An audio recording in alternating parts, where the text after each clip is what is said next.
Hi, today we're going to talk about the best luxury real estate in Chicago.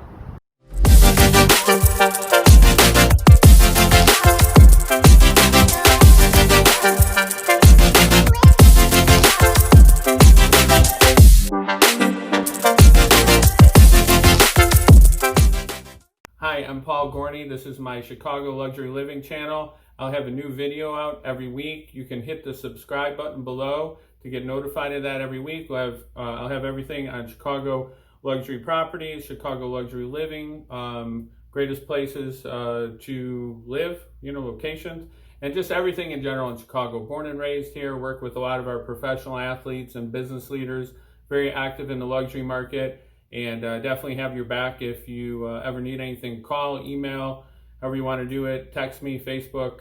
Happy to help whatever you need. Chicago's luxury properties are plentiful. There are many options. You have the high rises. Many have been built over the last 10 to 15 years. And then there's just an explosion over the last 15 years of single family homes in the more residential areas. And then there's also some beautiful townhouse complexes in developing areas, and also mid-level buildings where it's a short elevator ride or it is a walkout situation. So big question is typically if you want residence as a primary residence, then it may be high-rise, maybe single family. Many times when it's a secondary residence, people are looking for a high-rise because they don't have to worry about basement flooding or someone looking after the house quite as much. So overall, the market is pretty robust, even in these times of COVID-19. Things are pretty strong. The high-end market, over say 5 million, has been good activity right now. Good showings. People are out there, maybe not as affected by the economy and the things going on in the world financially. More in that $2.5 to $3 million mark. There's definitely been some price drops and people picking up properties that are $100,000 to $200,000 less than pre-COVID. There's a little bit of a change, especially for people that have been on the market a long time. So you kind of have to be careful when you're buying and just make sure you kind of know where it sits, in the market. Like in the city, in the suburbs of Chicago, there's a very strong luxury market. Again, some of the deals are done off market, by brokers who, just put the word out for their clients or know someone looking to buy.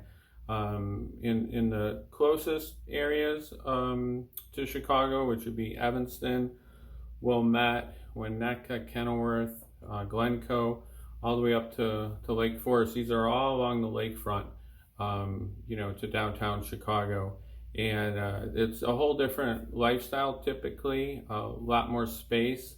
There's quite a few homes that are built on the lake, where you have a private beach. Or you have a lake view. People many times, especially the people coming from the city or from out of town that lived in a newer home, are looking for something completely renovated or brand new construction. And there are both options. There's recently a home that's been built in Kenilworth, brand new construction, beautiful, pier for your boat, and beautiful yard, and that's listed right around 13 million. Just beautiful brand new house. And then you have many homes on the beautiful suburban streets, typically running between 1.8 to 3.5 million is kind of the new construction, beautiful home, your 7, 8, 9, 10,000 square foot homes that are being built. The schools are a big factor in the suburbs. Typically there's families moving there. Most of the schools are rated, 10 on most of the websites in these areas that I just mentioned. very, very highly sought after and well-regarded schools. There's also some great private school options, which are also highly ranked, sought after, great schools. So depending on if you want the, kind of community around the school or not, depends. If you're going to a private school, you can have other options. If you're going to the public school, then you're going to live close by the school. So, but the homes being built are great.